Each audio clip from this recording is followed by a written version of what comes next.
ইলিশ আটকিছে, ধরা বসে জালের মধ্যে এই পুকুরে। আই হাই, এত বড় বড় ইলিশ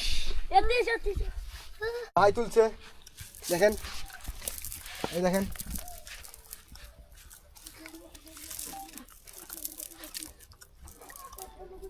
মাছগুলো ধরেন না কা, পানি পড়ে গেল।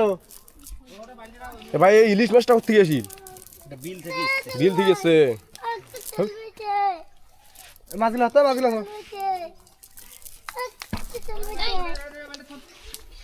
বাড়ি দে।